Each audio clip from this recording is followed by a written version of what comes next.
Puji Tuhan Bapak Ibu Saudara terkasih dalam Tuhan Yesus.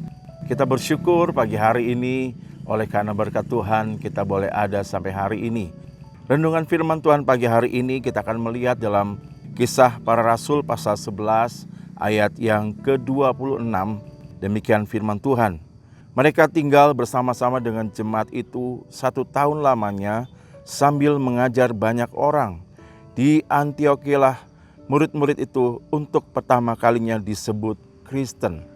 Tema firman Tuhan pagi hari ini saya berikan tema pengikut Kristus. Kita melihat di dalam ayat yang kita sudah baca. Kata Kristen pertama kali disebutkan adalah ketika di Antiokhia. Disinilah bagaimana kata Kristen ini muncul. Dan kalau kita melihat kata Kristen artinya adalah pengikut Kristus. Orang-orang yang percaya kepada Yesus. Yang ingin saya bahas pagi hari ini Bapak Ibu, ketika orang-orang yang percaya kepada Yesus, di situ mereka dipanggil dengan kata Kristen. Dan menarik di situ ada dua hamba Tuhan, ya dua pribadi yang kalau kita melihat di ayat sebelumnya bagaimana di situ ada Barnabas dan Saulus. Di ayat 25, lalu pergilah Barnabas ke Tarsus untuk mencari Saulus. Dan setelah bertemu dengan dia, ia membawanya ke Antiokhia. Di sini kita melihat ada dua peran penting yang dilakukan oleh Saulus dan Barnabas. Kalau kita bahas pagi hari ini bicara tentang Saulus, siapakah Saulus? Saulus adalah tadinya orang yang bukan pengikut Kristus, tetapi menjadi pengikut Kristus. Dan yang luar biasa Bapak Ibu kita lihat di sini, bagaimana Saulus, firman Tuhan katakan mereka mengajar banyak orang. Apa yang mereka ajarkan? Yang mereka ajarkan adalah Yesus. Yang mereka ajarkan adalah Yesus adalah Mesias. Dan ini yang mereka kabarkan kepada orang-orang di Antiokhia. Selama setahun mereka ada di sana dan kita melihat lewat pengajarannya ini ada banyak orang yang tidak percaya menjadi percaya. Bahkan orang yang sudah percaya kepada Yesus, mereka semakin diteguhkan.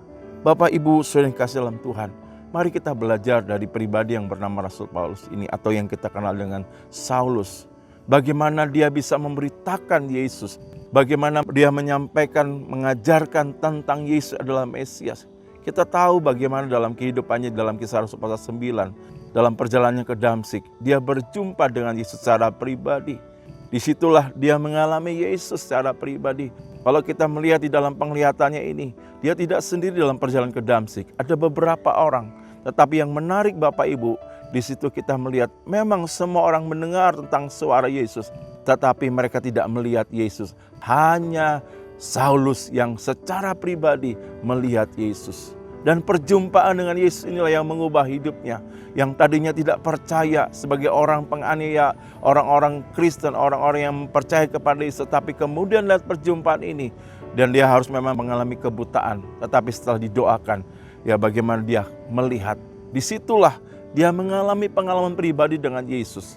Sehingga yang tadinya bukan pengikut Kristus menjadi pengikut Kristus. Tetapi yang menarik Bapak Ibu di sini kita melihat bagaimana Saulus sejak saat itu dia menjadi pengikut Kristus. Dia mengajar, dia memberitakan, dia berani berkata-kata tentang Yesus.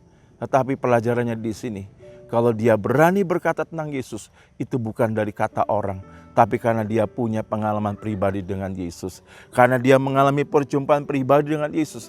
Dia bukan sekedar pengikut Kristus yang hanya sekedar, tetapi di sini dia benar-benar bahwa Yesus itu dia benar-benar alami dalam kehidupannya. Dan ini juga menjadi pelajaran penting buat kita semua. Bagaimana kita yang juga dikatakan sebagai pengikut Kristus. Tetapi apakah kita juga pernah mengalami pengalaman pribadi dengan Yesus? Kita juga biarlah boleh ketika kita mau menceritakan tentang Yesus, bukan sekedar hanya perkataan biasa, tapi benar-benar kita mengalami Kristus dalam kehidupan kita. Kita menyaksikan, melihat sendiri, mengalami bagaimana Kristus itu benar-benar kita alami secara pribadi. Kalau kita hubungkan dengan bagaimana perjalanan murid-murid juga. Ketika kebangkitan Yesus katakan kepada murid-murid dalam Lukas pasal 24 ayat 48. Bagaimana saya dikatakan kamu adalah saksi. Saksi di sini artinya adalah orang yang melihat, menyaksikan satu peristiwa secara langsung. Dia melihat sendiri tentang peristiwa itu. Dan kita melihat dalam Kisah Rasul bagaimana murid-murid juga mereka berani menyampaikan kabar baik, mereka memberitakan Yesus karena mereka katakan kami adalah saksi. Mereka berani berkata-kata karena mereka percaya, karena mereka melihat sendiri bagaimana kebangkitan Yesus. Begitupun dengan kita. Ketika kita memberitakan tentang Yesus, karena kita juga mengalami Kristus dalam kehidupan kita. Biarlah hari-hari ini Bapak Ibu, kita sebagai pengikut Kristus, yang pertama alami Kristus terus dalam kehidupan kita. Dan waktu kita mengalami Kristus, kita beritakan Yesus kepada orang-orang sekitar kita, sehingga mereka juga boleh mengalami Kristus dalam hidup mereka. Dan biarlah hari-hari ini Bapak Ibu, kita rindu banyak orang juga mengalami Kristus dalam kehidupannya. Ada hati-hati, ada jiwa-jiwa yang rindu akan Yesus. Tapi biarlah mari kita juga sebagai pengikut Kristus alami Kristus secara pribadi. Lewat persoalan mungkin, lewat setiap apapun. Tapi itulah cara Tuhan untuk kita boleh melihat benar-benar Yesus ada dalam kehidupan kita. Dan Tuhan mau pakai kita untuk memberitakan Yesus kepada orang-orang sekitar kita. Tuhan menolong kita semua, Tuhan tetap memberkati kita semua. Dan biarlah kita menjadi pengikut-pengikut Kristus yang mau terus juga memberitakan Yesus. Karena kita mengalami Kristus dalam kehidupan kita. Amin. Mari kita datang kepada Tuhan. Tuhan Yesus, terima kasih. Kami bersyukur pagi hari ini kami boleh menjadi pribadi yang percaya kepada Yesus.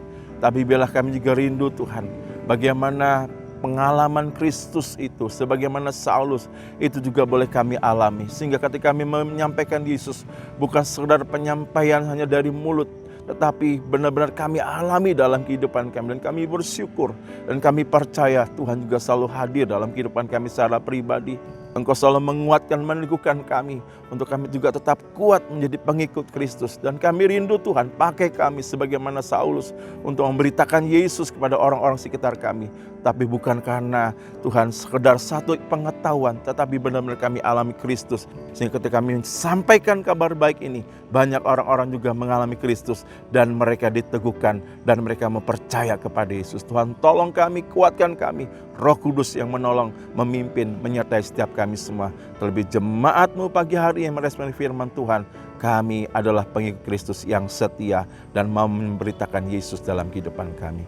Karena Yesus nyata dalam kehidupan kami semua. Berkati Bapak Ibu Gembala, berkati seluruh pelayan pekerjaan Tuhan. Kami semua Tuhan, biarlah kami benar-benar rindu Kristus dinyatakan dalam setiap kehidupan kami dan pelayan kami. Terpujilah nama-Mu, yang menjadi doa kami dalam nama Tuhan Yesus Kristus. Haleluya.